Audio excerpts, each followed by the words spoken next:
Now it's my great pleasure to welcome to the podium Professor Najat Saliba. Najat is currently member of the parliament of Lebanese government.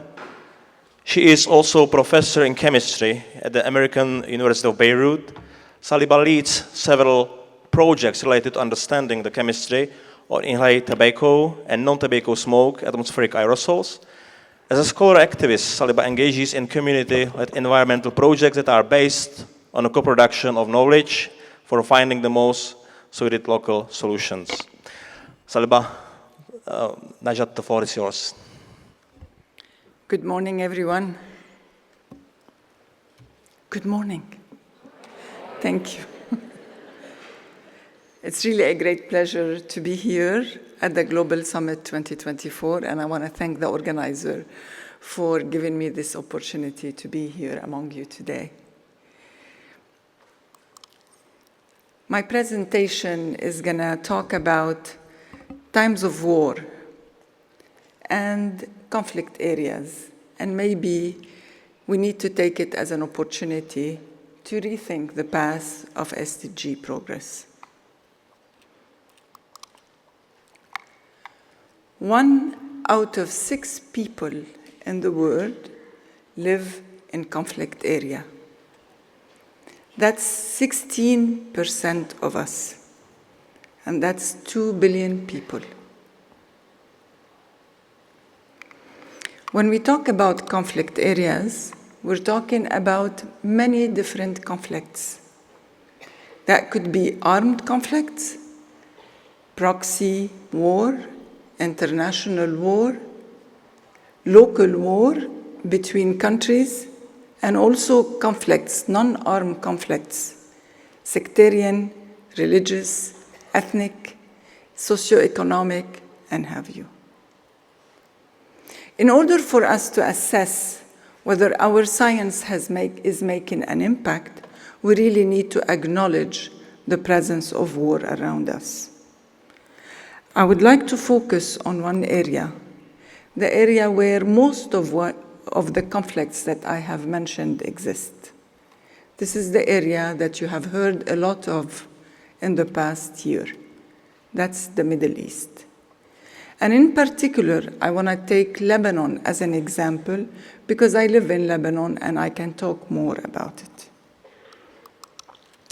In Lebanon, if we look at all the SDGs, we remain too far from achieving even the most basic ones. We have 70% rate of poverty. We have very little access to clean water. Over 90% of our water is polluted. The education sector is down on the ground, and the health is at the highest clientelism possible. What really went wrong? Do countries like Lebanon lack the necessary funding to meet the SDGs? The answer is no. We had a huge influx of funding, and we have very little to show for in terms of development. So what happens to the international funding when it goes to countries like Lebanon? I want to discuss 3 approaches that the international funding is taking. The Global North, Global South collaboration, the participatory community engagement approach, and the humanitarian crisis aid. When we talk about the Global North, Global South collaboration, it's very good. It sounds really good at the start. But when we dig deeper, we realize that in and of itself, those 2 terms are assuming one knows more than the other. And it's also assuming that one is more powerful than the other, and one should give more to the other. That imbalance is based on probably some limitations in the assumptions. When somebody from the global north who really mean very well to help goes to the global south, the context is very, very important to take in consideration. And unless we understand the local context, it's very difficult to make an impact. I want to give an example of how conditionality and stringent requirements can impact the country in not a very good or impactful way. There are millions of dollars spent on changing or reforming laws in developing countries. One example in Lebanon, hundreds of thousands of dollars were put in reforming the water management law. Don't get me wrong, this law is excellent. It's Law 192/2020. But this law has put the wastewater treatment plants management in the hands of the water establishment. Very logic. But then the water establishment came and said, I don't have the resources, I don't have the capacity, I've never heard of wastewater treatment plants, why do you want now to put it on my lap? And then there was an economic crisis, and this limbo of not knowing how to address this important issue made us live in 90% polluted water because no establishment or no public entity wanted to assume the responsibility of managing this water sector. The law is still very good. All I'm trying to say is that we really need to understand the context in order to make it efficient. Then comes the participatory bottom-up approach. I think most of us here have done something related to this. Empowering the community, transformative action. All of these poetic words are really good. I too was very interested in this.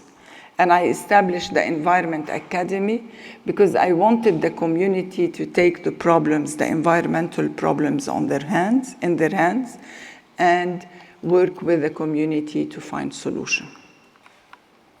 We found many hurdles. The first is that no matter how inclusive you want to be, the community working or committing to work on an environmental problem is still very limited.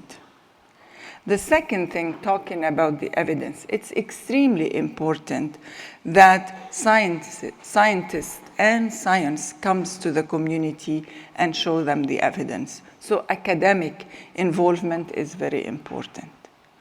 But what was also extremely important is the engagement of local authority. So after 5 years of experiencing, working with the community on environment, with the Environment Academy, we realized that the community needs to be always sandwiched or embraced by two entities, the academic expertise, and that's very important to give them the science and to give them the evidence. But most importantly, we need the political will, the local political will to embrace the project. And if they don't, nothing works. The project would work temporarily and nothing would stay after we leave the project. Sustainability in the project was our worry all the time. And we realized after so many reflections that unless we engage the local authority from the beginning, no matter how much the community is excited about doing the work and how much dedication comes from academia, we need the involvement of the local authority, the adoption of the project, and the commitment to operate the project beyond our existence in order for the project to remain sustainable. This was extremely important to us that, one dimension project, 1D approach is not the right approach to solution. And last, I want to talk about humanitarian crisis aid. And I want to talk about two examples. The first example is the Palestinian cause. Of course, we understand that there is a huge humanitarian crisis post-Gaza war right as we speak, and it's been going for a year.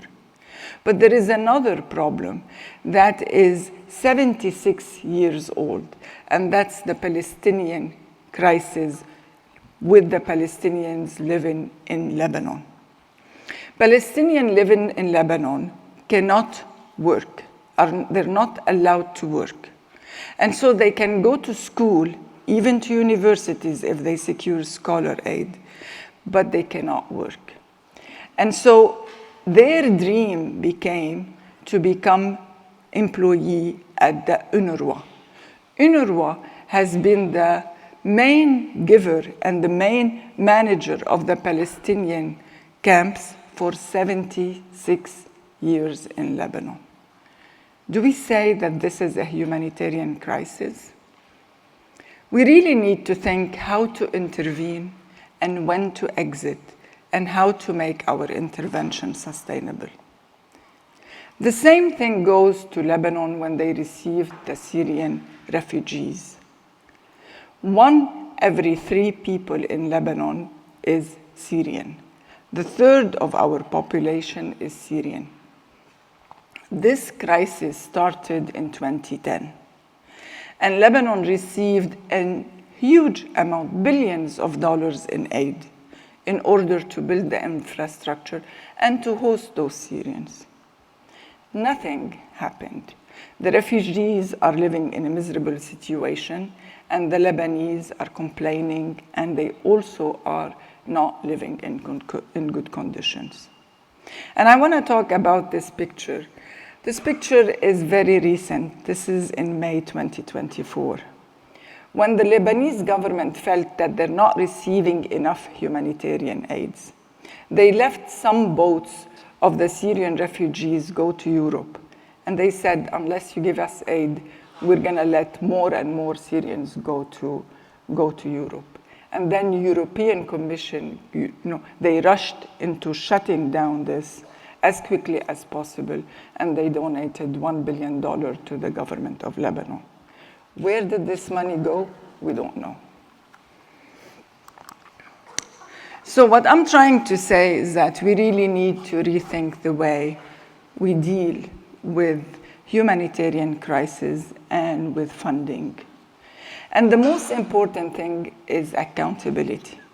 Accountability is not only for the recipients, it's also for the funder. We need to know where the money goes. Of course, we need to implement the rule of law wherever we go, because without the rule of law, we cannot continue.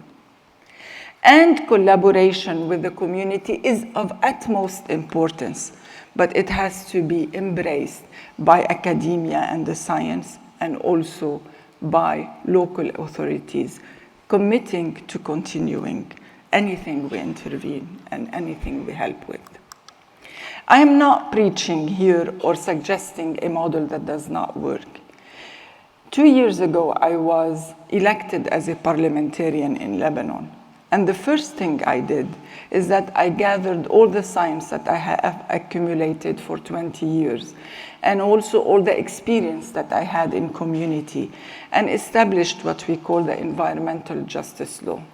And the first thing I said, I don't want to burden the community with just, with responsibilities. I want to work with the community, but I want to support them with making sure the law is implemented and also with reforms.